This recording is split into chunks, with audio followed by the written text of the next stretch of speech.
കടക്കാൻ കഴിഞ്ഞില്ല. അത്രയും സ്ട്രോങ് ആയിരുന്നു ആ കാലത്ത് ഈ ദൈവം. ഇവിടെ വന്ന് മടങ്ങിപ്പോയിട്ടുണ്ട്. ഇതാണ് ആ കോട്ട. ടിപ്പു സുൽത്താൻ്റെ കാലത്ത് പോലും തകർക്കാൻ പറ്റാത്ത കോട്ട നിങ്ങൾ കണ്ടിട്ടുണ്ടോ? അതാണിത്. ഒരുപാട് വർഷങ്ങൾ പഴക്കമുള്ള ഈ കോട്ടയെക്കുറിച്ച് എനിക്ക് പറയാനുണ്ട്. Hello, it's me Shelna. എല്ലാവർക്കും ഒരു പുതിയ വീഡിയോയിലേക്ക് സ്വാഗതം. ഞാനിപ്പോൾ ഉള്ളത് കോഴിക്കോട് ജില്ലയിലെ ബാലുശ്ശേരി എന്ന സ്ഥലത്താണ്. ബാലുശ്ശേരിയിൽ വേട്ടയ്ക്കൊരുമകൻ കോട്ട എന്ന് പറഞ്ഞു കഴിഞ്ഞാൽ ആർക്കും അറിയാത്തതില്ല, അത്രയ്ക്കും ഫേമസ് ആണ്. കാരണം ഈ അമ്പലത്തിന് ഒരുപാട് പ്രത്യേകതകളുണ്ട്, അതുപോലെ തന്നെ കാണാൻ ഒരുപാട് കാഴ്ചകളുണ്ട്. അപ്പൊ നമുക്ക് അമ്പലത്തിനുള്ളിലേക്ക് കയറിയാലോ? ഈ കാണുന്നതല്ല അമ്പലത്തിന്റെ പുറമെയുള്ള കാഴ്ചകളാണ്. വലിയൊരു കവാടം കഴിഞ്ഞ് നേരെ സ്റ്റെപ്പ് കയറിയിട്ടാണ് അമ്പലത്തിലേക്ക് കയറുന്നത്. ഇങ്ങനെ ഒരുപാട് പേർക്ക് ഫോട്ടോ എടുക്കാനും നടന്ന് കയറാനും മാത്രമുള്ള അത്രയും സ്പേസ് മുന്നിലുണ്ട്. കോട്ടയ്ക്കകത്തേക്ക് കയറുന്നതിന് മുന്നേ മെയിൻ ഗേറ്റിൻ്റെ മുകളിലായിട്ട് അമ്പലത്തിൻ്റെ സമയമൊക്കെ എഴുതിയിട്ടുണ്ട്. ഇതാണ് അമ്പലത്തിലേക്ക് പോകുന്ന വഴി. ഇത് കോട്ടയ്ക്കകത്തേക്കുള്ള വഴിയാണ്. വളരെ ഭംഗിയായിട്ടുണ്ട്. കാരണം ഇങ്ങനെ നിരന്ന് കിടക്കുക കേട്ടോ, മതിലുകളൊന്നുമില്ല, മതിൽ കെട്ടുകളാണുള്ളത്. അതായത് ഈ ഒരു 2 പറമ്പിൻ്റെ സെൻട്രലായിട്ട് ഇങ്ങനെ കോട്ടയ്ക്കകത്തേക്ക് ഇങ്ങനെ പോവുകയാണ്. അപ്പോൾ അമ്പലത്തിൻ്റെ മെയിനായിട്ടുള്ള ഫ്രണ്ട് ഏരിയ ആണ് ഇത്. വളരെ ഭംഗിയായിട്ടുണ്ട്. കാരണം അത്ര രസമായിട്ടാണ് ഈ ഒരു അമ്പലം നിലനിൽക്കുന്നത്. കേരളത്തിൽ തന്നെ ഏറ്റവും പുരാതനമായിട്ടുള്ള ഒരു ക്ഷേത്രമാണ് ബാലുശ്ശേരി കോട്ട. ഇത് ഒരു പരദേവതാ ക്ഷേത്രവും കൂടെയാണ്. ഇവിടുത്തെ മെയിൻ ആയിട്ടുള്ള പ്രതിഷ്ഠ എന്ന് പറയുന്നത് പരദേവതയും വേട്ടക്കൊരുമകനുമാണ്. ഒരു കൊട്ടാരത്തിന്റെ പ്രൗഢിയിലാണ് ഈ അമ്പലം നിലനിൽക്കുന്നത്. അമ്പലത്തിന്റെ മുൻവാതിൽ എന്ന് തോന്നിപ്പിക്കുന്ന ഈ കോട്ടവാതിലുകൾ കാണാൻ ഒരു പ്രത്യേക ഭംഗിയാണ്. ടിപ്പു സുൽത്താൻ ഇവിടെ വന്ന് മടങ്ങിപ്പോയി. കടക്കാൻ കഴിഞ്ഞില്ല. അത്രയും സ്ട്രോങ് ആയിരുന്നു ആ കാലത്ത് ഈ ദൈവം. ഇവിടെ വന്ന് മടങ്ങിപ്പോയിട്ടുണ്ട്. അതായത് ഈ ചേട്ടൻ പറയുന്നത് കോട്ടവാതിലുകൾ ടിപ്പു സുൽത്താൻ്റെ ആളുകൾ വന്നപ്പോൾ തകർക്കാൻ പറ്റിയില്ല എന്നും തിരിച്ചുപോയി എന്നാണ് പറയുന്നത്. ഈ ബാലുശ്ശേരി കോട്ട എന്ന് പറയുന്നത് ഒരുപാട് ചരിത്രങ്ങൾ ഉറങ്ങുന്ന മണ്ണാണ്. അമ്പലത്തിൻ്റെ ചുറ്റിലായിട്ട് കോട്ടവാതിലുകളും ഒരിക്കലും തകർക്കാൻ പറ്റാത്ത മതിലുകളും നമുക്കിവിടെ കാണാൻ കഴിയും. കോട്ടവാതിലുകൾ നോക്കി നടന്ന ഞാൻ പിന്നെ ഒരു വാതിൽ തുറന്നപ്പോൾ കണ്ടത് വിശാലമായിട്ടുള്ള ഒരു വലിയൊരു കുളമാണ്. അമ്പലത്തിൻ്റെ പുനർനിർമ്മാണത്തിൽ വന്ന മാറ്റങ്ങൾ മാത്രമേ കുളത്തിനുള്ളൂ. കുളത്തിലേക്ക് ഇറങ്ങുന്ന പടികൾ ഒരുപാട് വർഷം പഴക്കമുള്ളതായിട്ട് നമുക്ക് മനസ്സിലാവും. ഒരുപാട് പ്രാവശ്യം ബാലുശ്ശേരി കോട്ട കാണണമെന്ന് ആഗ്രഹിച്ചാണ് ഇവിടെ എത്തിയത്. കണ്ടപ്പോൾ എനിക്ക് ഭയങ്കര അത്ഭുതം തോന്നി. ഇപ്പോഴും കോട്ടവാതിലുകൾ പഴയ ഭംഗിയോടുകൂടെ നല്ല ഉറപ്പായിട്ട് തന്നെയാണുള്ളത്. കോട്ടവാതിൽ തുറന്ന് ഒരു ഓരത്തായിട്ടാണ് കുളം നിലനിൽക്കുന്നത്. കുളത്തിലേക്ക് ഇറങ്ങി കയ്യും കാലും മുഖമൊക്കെ കഴുകിയപ്പോൾ ഒരു പ്രത്യേക വൈബ് തന്നെയായിരുന്നേ.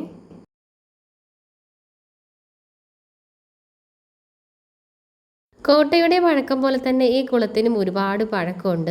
മഴക്കാല സമയങ്ങളിൽ ഈ കുളത്തിൽ നിറയെ വെള്ളം ഉണ്ടാവുന്നു.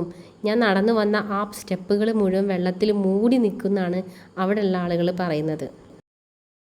കുറച്ചു നേരം അവിടെ തന്നെ ഇരുന്നു. അമ്പലത്തിൽ നിന്ന് തന്ന വേട്ടയ്ക്കൊരുമകൻ പുസ്തകം ഒരുപാട് സമയം വായിച്ചു നോക്കി. ഇതാണ് അമ്പലത്തിൻ്റെ പിൻഭാഗം, അതായത് കോട്ടവാതിൽ, കോട്ടമതിൽ. ഇത് കുളത്തിൻ്റെ പുറമേ നിന്നുള്ളൊരു വ്യൂ ആണ്. കോട്ടവാതിലിൻ്റെ നേരെ മുമ്പിലായിട്ട് ഒരു അയ്യപ്പ ക്ഷേത്രം നമുക്ക് കാണാൻ പറ്റും. അതിൻ്റെ മുമ്പിലായിട്ടാണ് ഈ ഒരു അമ്പലം ഉള്ളത്.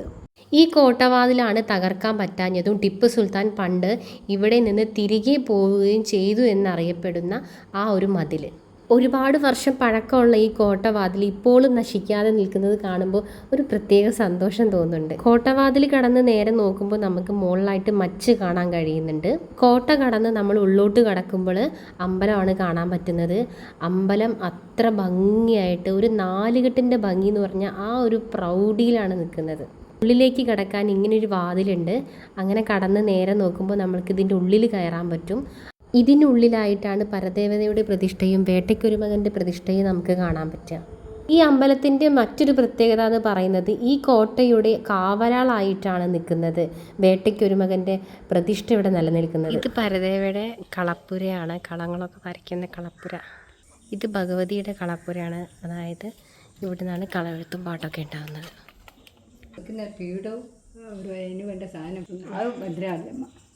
ഈ കാണുന്ന നിലം മുഴുവനും ചാണകം മെഴുകിയിട്ടാണ് കാണുന്നത്. ഇത് ഭദ്രകാളിയമ്മയുടെ കളപ്പുരയാണ്. ഒരുപാട് കാര്യങ്ങൾ നമുക്കിവിടെ കാണാൻ പറ്റും. പഴയ ഓരോരോ തൂണുകളും മച്ചുംപുറവും ചിത്രപ്പണികളും മതിലിൻ്റെ ആ ഒരു ചുമരിലായിട്ട് പല രീതിയിലുള്ള ചിത്രപ്പണികൾ കാണാൻ പറ്റുന്നുണ്ട്.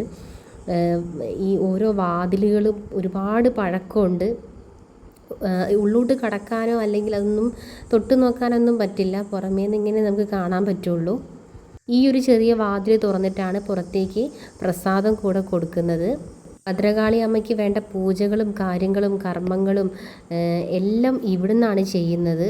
ഈ കോട്ടയ്ക്ക് വർഷങ്ങളോളം പഴക്കമുണ്ടെന്ന് കാണിക്കുന്ന മറ്റൊരു തെളിവാണ് ഇതിൻ്റെ മച്ചും മരങ്ങളിലെ ചിത്രപ്പണികളും. ഇത് അമ്പലത്തിലേക്കുള്ള ചേങ്ങിലയും ശംഖുവാണ്. ശംഖ് എന്ന് പറയുമ്പോൾ അതിന് ഒരുപാട് വർഷം പഴക്കമുണ്ട്, ഒരുപാട് കേടുപാടുകൾ വന്നിട്ടുണ്ട്, എന്നാലും അതിപ്പോഴും ഇവിടെ ഉപയോഗിക്കുന്നുണ്ട്.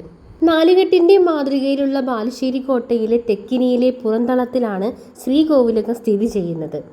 ഈ അകത്തളത്തിൽ കിണറും പൂജയ്ക്കുള്ള ഇടവും എല്ലാം കാണാൻ പറ്റുന്നുണ്ട്. അതിമനോഹരമായിട്ടുള്ള ഈ ഒരു കോട്ട എന്നെക്കൊണ്ട് കഴിയുന്ന അത്രയും നിങ്ങൾക്ക് കാണിച്ചു തന്നു ഞാൻ വിചാരിക്കുന്നു. ഈ ഒരു അമ്പലത്തിന് മറ്റ് അമ്പലങ്ങളിൽ നിന്ന് വ്യത്യസ്തമായിട്ടൊരു പ്രത്യേകത തന്നെയുണ്ട്.